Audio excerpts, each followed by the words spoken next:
যেহেতু আওয়ামী লীগকে জাতিসংঘ কর্তৃক গণহত্যা এবং মানবতা বিরোধী অপরাধের জন্য অভিযুক্ত করা হয়েছে এবং তাদের বিচার যদি আজকে করাটা অবশ্যম্ভাবী এবং এটা ফরজে আইন, ওদেরকে বিচারের আওতায় আনতে হবে। এখন পর্যন্ত অল্প কয়েকজন নেতাকে অ্যারেস্ট করা হয়েছে এবং তাদেরকে যখন কোর্টে হাজির করা হয় আমরা দেখি মনে হয় তারা শ্বশুর বাড়ি থেকে আসছেন। তাদের হাসি খুশি ভাব দেখলে, তাদের পোশাক আশাক দেখলে আগেকার আসামিদেরকে কোর্টে তোলার চিত্র আর এখনকার চিত্র টোটালি ভিন্ন দেখি। ৭০-এর নির্বাচনের ফলাফল যখন ভিত্তিতে যখন ক্ষমতা হস্তান্তর হয়নি তখন মানুষ যুদ্ধে ঝাঁপিয়ে পড়েছিল। এখনো এই জাতির জীবনে যদি একটি সুষ্ঠু সুন্দর নিরপেক্ষ নির্বাচন যদি দিতে কেউ গড়িমসি করে এবং এটা নিয়ে যদি ষড়যন্ত্র করা হয়, এই জাতি আবারও যুদ্ধের ময়দানে ঝাঁপিয়ে পড়বে, আন্দোলনের মাধ্যমে এই দাবি আদায় করবে। আসলে আমরা জাতি হিসেবে দুর্ভাগ্য আমাদের যেই ২০০ বছরের ইতিহাস যদি দেখেন একদম ব্রিটিশ আমল থেকে আজ পর্যন্ত আমাদের এই জাতির অর্জনের চেয়ে ষড়যন্ত্রের ইতিহাস বেশি, পরশ্রী কাতরতা বেশি এবং আমাদের মধ্যে একটা জিনিস কাজ করে, আমরা কে কত দ্রুত কোনাকুনি আমরা লক্ষ্যে পৌঁছাতে পারি। আমরা আমাদের নির্দিষ্ট গতিপথ থেকে সরে গিয়ে আমরা একটা শর্টকাট রাস্তা বের করার জন্য, শর্টকাট ওয়েতে ক্ষমতা ধরে রাখার জন্য বা জনপ্রিয়তা অর্জনের জন্য আমরা চেষ্টা করি। আজকে যে বাংলাদেশে যে ফেসিবাদ প্রতিষ্ঠিত হয়েছে, যে স্বৈরাচারী সরকার দীর্ঘদিন জাতির ঘাড়ে চেপে বসেছিল, এখানে আসলে আমাদের প্রত্যেক রাজনীতিকদেরই দায় আছে। আমরা সব সময় একটা সুবিধা অর্জনের জন্য, একটা লাইমলাইটে আসার জন্য এবং আমরা একটা টিভির ক্যামেরার সামনে থাকার জন্য যখনই যে কোনো একটা জাতির জীবনে মাহেন্দ্রক্ষণ এবং গুরুত্বপূর্ণ সময় এসেছে আমরা আগে ছিলাম। আমরা কে কার আগে ক্যামেরার সামনে যাব, সরকারের ন্যাক নজরে থাকব, আমরা সেই চেষ্টা করেছি।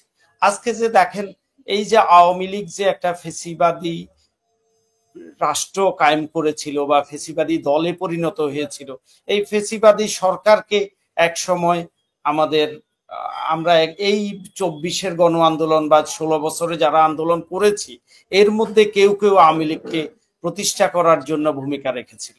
আমরা দেখেছি ৯৩ সালে আওয়ামী লীগের সঙ্গে একসাথে হয়ে জামাত ইলেকশন করেছিল। ৯৩ সালে জামা ৯৩ থেকে ৯৬ পর্যন্ত আওয়ামী লীগের সঙ্গে একসঙ্গে কাঁধে কাঁধ মিলিয়ে জামাত আন্দোলন এবং দেখেন এরশাদকে প্রতিষ্ঠা করার জন্য, লেজিটিমেট করার জন্য ৮৬ নির্বাচনে, ৮৮ নির্বাচনে এই জামাত অংশগ্রহণ করেছিল। ৪৭ সালে যখন ভারত বিভক্ত হয়, পাকিস্তান প্রতিষ্ঠার প্রাককালে, তখন জামাতে ইসলামী এই ভারত বিভাগের বিপক্ষে ছিলেন। তারা ভারত আলাদা হোক বা দুভাগ হোক, পাকিস্তান সৃষ্টি হোক, কিন্তু তৎকালীন জামাত নেতারা সেটা চাননি। তারপরে ৭১ সালে যখন বাংলাদেশ প্রতিষ্ঠা হচ্ছিল তখনও এই যে পাকিস্তান সরকারের আনুকূল্য পাওয়ার জন্য তৎকালীন জামাতে ইসলামী সরকারের সঙ্গে একটা সহযোগিতা করেছিল, আসলে মুক্তিযোদ্ধাদের পক্ষে ছিলেন না। ১১-এর সময়ও উনাদের তৎপরতা আমরা সেরকম দেখেছি, যে ১১-এর সময়ও আপনাদের মনে আছে নিশ্চয়ই, ইরান ভাই জানেন, এই ফখরুদ্দিন মঈনুদ্দিনের সময়ও সব দলের নেতা কর্মীরা যদি কেউ অ্যারেস্ট হয়েছে এবং ওই ১১-এর সময়ে কিন্তু জামাত নেতারা অ্যারেস্ট হননি এবং তাদের ভূমিকা ছিল অনেকটা সরকারের অনুকূলে এবং একটা মিডিয়েটরের ভূমিকা ছিল। এখনো আমরা দেখছি বিভিন্ন জায়গায় উনাদের একটা অবস্থান এবং এই অবস্থানটাকে ধরে রাখার জন্য উনারা এখন কিছুটা আওয়ামী লীগের কিছু নেতাও তাদের দলে যাচ্ছেন বা অন্য দলেও যাচ্ছেন। আমার কথা হচ্ছে কেন আমরা প্রতিটা মানুষ গত 16টি বছর দেখেছি কত অন্যায়, অনাচার, অবিচার, নিষ্ঠুর হত্যাকাণ্ড হয়েছে। এই শুধু জুলাই আগস্ট মাসে 1581 জন হত্যা হয়েছে। জাতিসংঘের রিপোর্টে প্রায় 1400 জনের তথ্য উঠে এসেছে। আজকে জাতিসংঘ কর্তৃক স্বীকৃত গণহত্যাকারী হচ্ছে আওয়ামী লীগ। এই আওয়ামী লীগের জেলা কেন্দ্রীয় কমিটি, জেলা কমিটি, থানা কমিটি, ইউনিয়ন কমিটি, ওয়ার্ড কমিটির কোনো একটি কমিটিভুক্ত কোনো একজন মেম্বারও এই গণহত্যার দায় এড়াতে পারেন না। এখন আমরা শুধু তাদের যে জেনারেল ভোটার আছে তাদেরকে আমরা গণহত্যা থেকে মুক্তি দিতে পারি আইনগতভাবে, বা ওদেরকে কোনোভাবেই আইনের আওতায় আনা সম্ভব হবে না যদি আওয়ামী লীগের গণহত্যার বিচার হয়, এবং বিচার করতে হবে।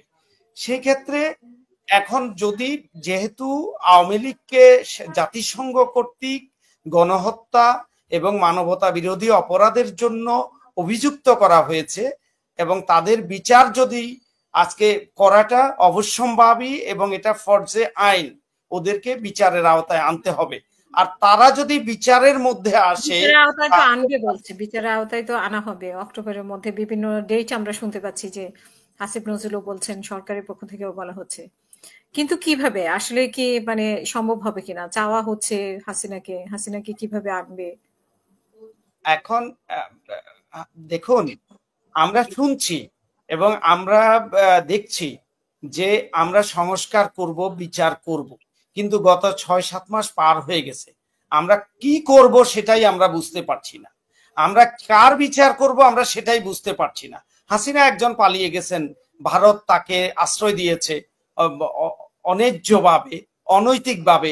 বাংলাদেশের 20 কোটি বা 18 কোটি মানুষের হৃদয়ের স্পন্দনটা তারা বুঝতে পারেনি, তারা মানুষের পালস বুঝতে পারছে না, কিন্তু তারা শেখ হাসিনাকে ফেভার করছে। কিন্তু আওয়ামী লীগের যে লক্ষ লক্ষ কোটি কোটি মানুষ এখনো যে বাংলাদেশে আছে, এবং 626 জন যে সেনা নিবাসে আশ্রয় নিয়েছিল, তাদেরকে পালিয়ে দিয়ে সহযোগিতা করে এটা প্রমাণ করেছে আমরা হতাশ হয়েছি।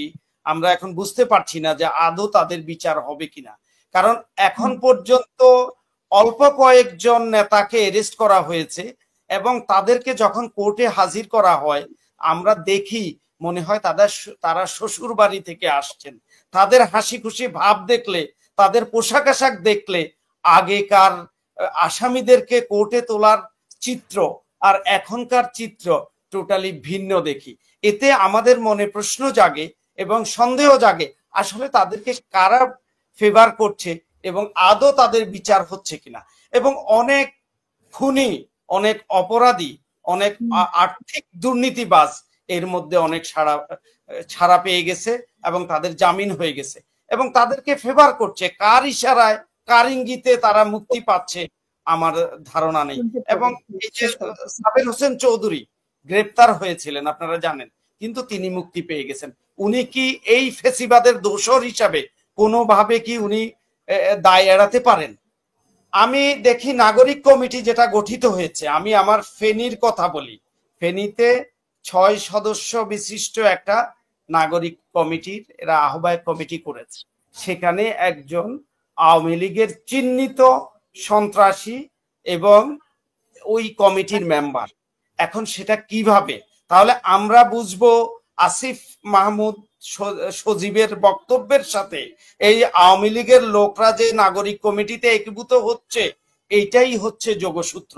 এবং এতে আমরা হতাশ হচ্ছি যে আওয়ামী লীগের বিচার আদৌ হবে কিনা। কারণ উনারা নাগরিক কমিটি করছেন এবং সরকারের থেকে পদত্যাগ করবেন বলছেন, কিন্তু কবে করবেন, কিভাবে করবেন? এদিকে তাদের বিভিন্ন থানা, জেলা কমিটি তারা করছেন, কিন্তু জেলা কমিটি করার আগেই উনাদের উচিত ছিল 3 জন উপদেষ্টা পদত্যাগ করার জন্য।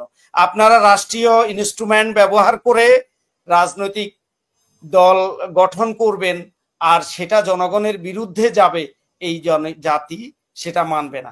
দেখুন, বাংলাদেশের মানুষ পৃথিবীতে, আমি একটা মিনিট শেষ করি, পৃথিবীতে যত অধিকার আছে, আমি অধিকার নিয়ে কাজ করি, সবচেয়ে বড় অধিকার হচ্ছে রাজনৈতিক অধিকার, নাগরিক অধিকার, এই অধিকার যদি মানুষ ক্ষুণ্ণ করে, দিতে না চায়, তাহলে মানুষ এটা কখনো মানবে না। আমাদের দেশের যে স্বাধীনতার প্রেক্ষাপট, সেটাও তৈরি হয়েছিল ৭০-এর নির্বাচনের ফলাফল যখন ভিত্তিতে যখন ক্ষমতা হস্তান্তর হয়নি, তখন মানুষ যুদ্ধে ঝাঁপিয়ে পড়েছিল। এখনো এই জাতির জীবনে যদি একটি সুষ্ঠু, সুন্দর, নিরপেক্ষ নির্বাচন যদি দিতে কেউ গড়িমসি করে এবং এটা নিয়ে যদি ষড়যন্ত্র করা হয়, এই জাতি আবারও যুদ্ধের ময়দানে ঝাঁপিয়ে পড়বে, আন্দোলনের মাধ্যমে এই দাবি আদায় করবে। এবং কেউ যদি এইটা থেকে বঞ্চিত করার জন্য ষড়যন্ত্র করে থাকেন, তাদের এই ষড়যন্ত্র কখনো এটা সফল হবে না। ধন্যবাদ।